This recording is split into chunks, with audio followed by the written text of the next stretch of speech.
l'Assemblée nationale, honorables députés, Monsieur le ministre du Travail, de l'Emploi et des Relations avec les institutions, Mesdames et Messieurs, je rends grâce à Dieu le Tout-Puissant qui m'a permis d'être encore devant cette auguste Assemblée pour honorer en tant que ministre des Finances et du Budget un rendez-vous à la fois historique et légal.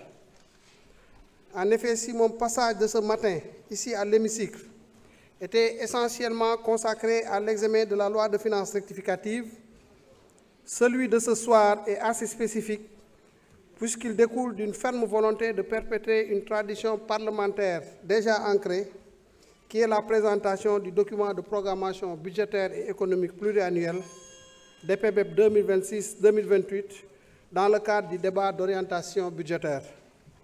Moment d'échange et de dialogue entre l'exécutif et le législatif sur les orientations budgétaires et économiques, le débat d'orientation budgétaire, élément substantiel du cycle de gestion des finances publiques, se tient conformément au Code de transparence et à la loi organique 2020-07 du 26 février 2020, abrogeant et remplaçant la loi organique numéro 2011-15 du 8 juillet 2011 relative aux lois de finances, modifiée par la loi organique numéro 2016-34 du 23 décembre 2016, au plus tard le 30 juin de chaque année. À cet effet, le DOB traduit une démarche de transparence et de participation dans la conduite des politiques publiques, car par le biais du ministre des Finances et du Budget, il permet au gouvernement de consulter les représentants du peuple sur les choix de politique économique et financière retenus sur une période de 3 ans. Le débat d'orientation budgétaire de cette année 2025 a la particularité d'être la première édition tenue sous l'ère du Djub Jubal Jubanti. Sur la durée, le présent DOB est la 11e séance depuis 2014, sous l'emprise de la deuxième génération des directives de l'IOMOA. Monsieur le Président de l'Assemblée nationale, honorables députés, unique support du débat d'orientation budgétaire, le document de programmation budgétaire et économique pluriannuel préparé à cet effet trouve son fondement dans les dispositions des articles 51 de la LOLF et 7 du décret numéro 2019-120 du 16 janvier 2019 relatif à la préparation du budget de l'État. Aussi obéit-elle à une programmation triennale glissante, ajustée annuellement et servant de base à la préparation de la loi de finances de l'année à venir. Le DPBEP 2026-2028 marque un tournant décisif dans la gestion budgétaire et financière de notre pays, du fait qu'il est stratégiquement aligné à l'agenda national de transformation Vision Sénégal 2050 que la stratégie nationale de développement SND 2025-2029 opérationnalise et en cohérence avec toutes les lettres de politique sectorielle de développement des départements ministériels. Établi sur la base du cadrage macroéconomique, avec des hypothèses précises et justifiées et du contexte sociopolitique international et national, ce document évalue les grandes masses de recettes et de dépenses budgétaires, projetées et décrit la situation financière des collectivités territoriales, du secteur parapublic et des organismes de protection sociale. Enfin, le DPBEP définit les objectifs d'équilibre budgétaire et financier à moyen et long terme, tout en garantissant la cohérence entre le cadre budgétaire, le cadre macroéconomique et les plafonds de crédit alloués conformément aux priorités stratégiques de l'État ainsi qu'aux dispositions du pacte de convergence de l'IOMOA.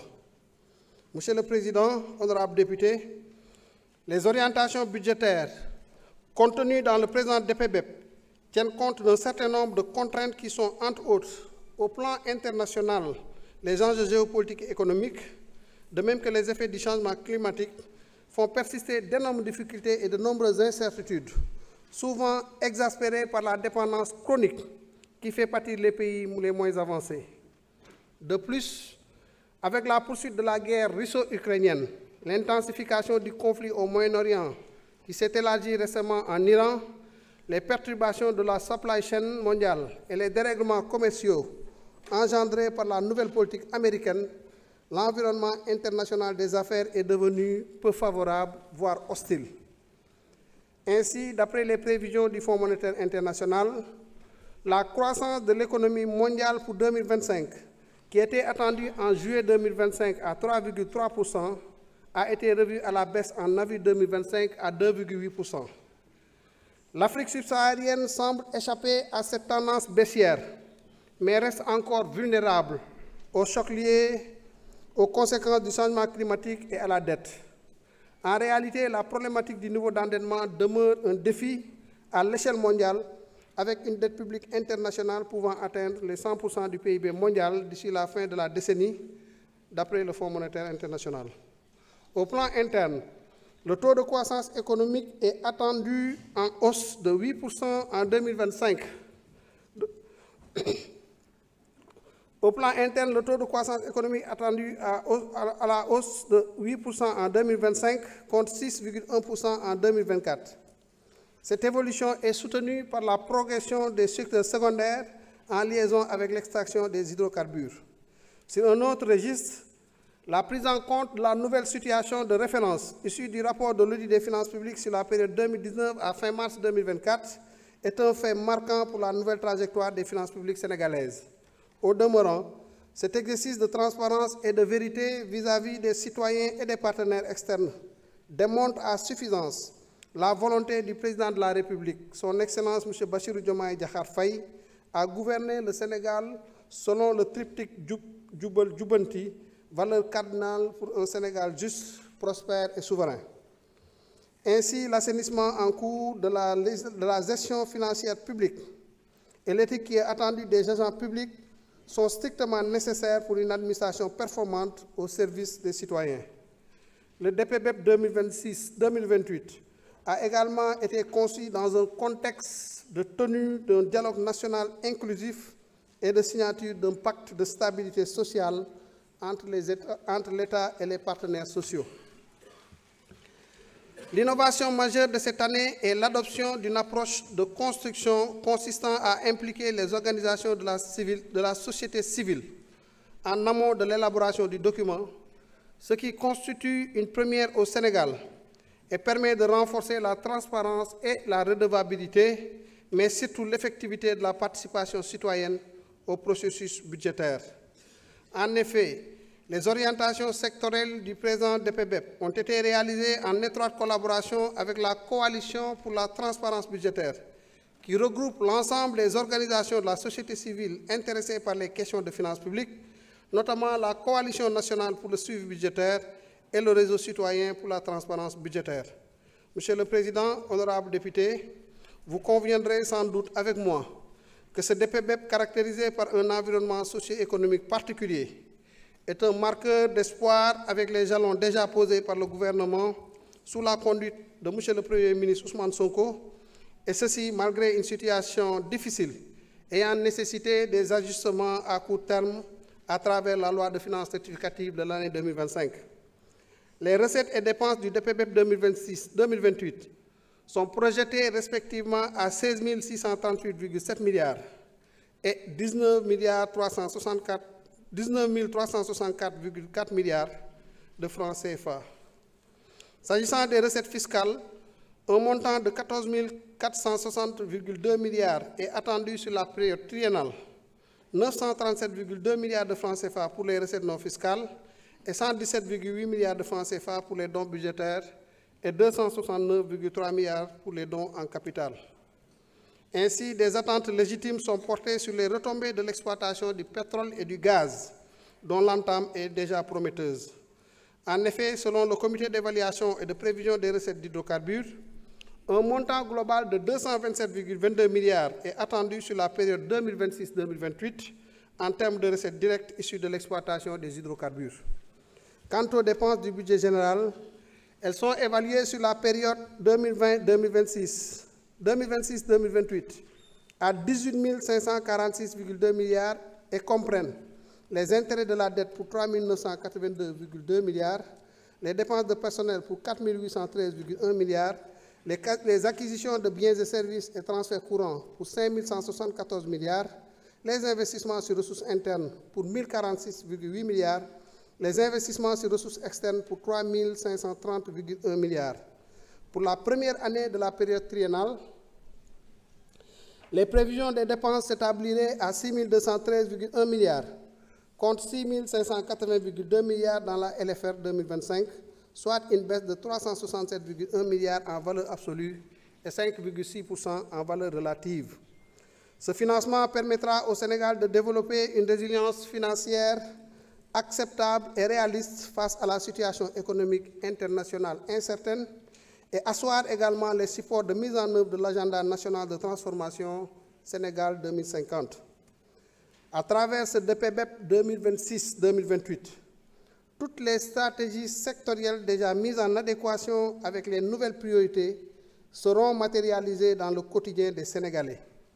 Ainsi, durant la période 2026-2028, la situation macroéconomique devrait être marquée par une dynamique de croissance, avec une économie à forte résilience et un développement endogène tiré par les ressources et potentialités des terroirs à travers le développement de moteurs de croissance. Relativement à la mise en œuvre des quatre axes stratégiques de l'agenda national de transformation, le préalable sera de relever les défis relatifs à la construction d'un modèle économique endogène à partir des pôles territoriaux. Deuxièmement, au développement d'un capital humain de qualité et d'une équité sociale. Troisièmement, au renforcement de la stabilité nationale dans le cadre de l'intégration régionale. Quatrièmement, à la promotion de la bonne gouvernance dans l'action publique. Cinquièmement, à la promotion des sciences et de l'innovation technologique, ainsi qu'au développement d'un financement adéquat de l'économie en un sixième point. Du point de vue de l'assainissement des finances publiques, il sera question d'une discipline plus accrue dans l'exécution des dépenses, d'un renforcement du recouvrement des recettes et d'une amélioration significative de l'efficience de l'investissement public. Aussi, la rationalisation des dépenses courantes se poursuivra-t-elle par l'optimisation de la commande publique, un meilleur ciblage des subventions et la rationalisation des structures du secteur parapublic, donc les agences et autres structures similaires. Et la masse salariale devrait évoluer, passant de 1 532,8 milliards en 2026 à 1 677 milliards en 2028.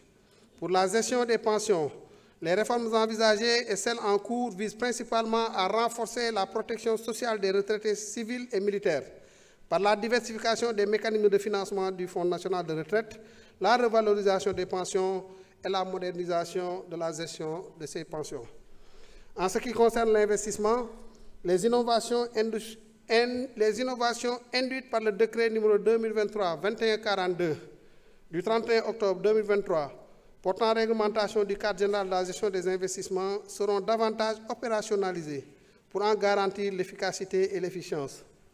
Aussi, pour un développement plus harmonieux, la décentralisation de nouveaux investissements tiendra compte des pôles territoriaux en vue de corriger les disparités dans la répartition des équipements. En outre, la réforme du Code des investissements, le renforcement du partenariat public-privé, l'opérationnalisation de la stratégie nationale de développement du secteur privé, ainsi que la promotion des investissements internes et directs étrangers seront les leviers de cette nouvelle politique d'investissement. Relativement à la politique fiscale, il s'agira de la rendre plus apte à mobiliser suffisamment de ressources pour la couverture des dépenses budgétaires. Dans ce sillage, la SRMT, qui est la stratégie de mobilisation des recettes à moyen terme, sera renforcée par le développement de la solution Saine Finance pour un meilleur suivi des contribuables. De même, la grande réforme en cours du Code général des impôts permettra son adaptation au profil économique du pays pour une meilleure mobilisation des recettes fiscales. Quant à l'amélioration de la gouvernance de la valeur douanière, elle renforcera l'analyse du risque et du renseignement commercial. La stratégie de la gestion de la dette sera améliorée et visera un mix de nouveaux financements extérieurs et domestiques équitables à l'horizon 2027. Il est également prévu de mobiliser les ressources concessionnelles déjà disponibles auprès des bailleurs classiques. Pour la gestion des ressources extérieures, des efforts intensifs seront consacrés à l'amélioration du niveau d'absorption des fonds issus de la coopération économique et financière. Dans le court terme, la plateforme de suivi des ressources extérieures sera améliorée pour un monitoring efficace de l'exécution financière et budgétaire des projets et programmes d'investissement. Du point de vue des orientations sectorielles, le document de programmation budgétaire économique pluriannuelle préconise, en plus de la mise en place d'un cadre macroéconomique assaini et stable, une économie compétitive assise sur l'émergence d'une société numérique, des filières compétitives, le développement de pôles économiques viables et un cadre des affaires atlantiques. Par conséquent, les priorités vont porter sur le développement des moteurs de croissance, la diversification des sources de financement, la création d'un cadre attractif des affaires et la mise en place d'un système de recherche et d'innovation dynamique. En ce qui concerne le capital humain et l'équité sociale, il s'agira de miser davantage sur la jeunesse de la population sénégalaise, qui constitue l'un des traits marquants de sa démographie. Cette dynamique encore inachevée offre un potentiel immense si elle s'accompagne d'un accès réel à l'éducation, à la formation et à l'emploi.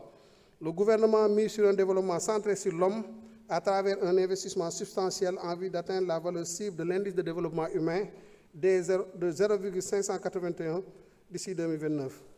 Une santé performante, un pacte de stabilité sociale malgré les contraintes budgétaires, une politique de jeunesse, des sports et de culture, une promotion des sciences et de l'innovation dans le cadre de New Deal technologique, la gestion des travaux publics, l'indice des coûts des bâtiments permettra d'une part de faire un suivi correct des investissements dans le secteur du BTP et dans le domaine de la sécurité. L'accent sera mis sur l'amélioration du dispositif intérieur, le renforcement de la défense, de la sécurité extérieure et de la surveillance maritime et aérienne. En somme, dans la préservation des grands équilibres, le DPBEP 2026-2028 accorde une place importante aux chocs internes et externes sur les finances publiques, notamment aux aléas liés au changement climatique. Aussi, une attention particulière est réservée aux agents de l'État vis-à-vis de tous ses partenaires, notamment sociaux et financiers. Cette démarche promeut la bonne gouvernance dans l'action publique. Vous aurez compris qu'il y a des points qu'on a survolés, qui se trouvent dans les documents qui vous ont été remis, et à l'occasion des débats, nous aurons l'occasion d'y revenir. Monsieur le Président de l'Assemblée nationale, honorables députés, telle est l'économie des grands axes du DPBEP 2026-2028 qui vous est soumis dans le cadre du présent débat d'orientation budgétaire. Je reste à votre entière disposition pour recueillir vos observations, vos avis et orientations. Je vous remercie de votre aimable attention. Je vous remercie, Monsieur le ministre des Finances et du Budget.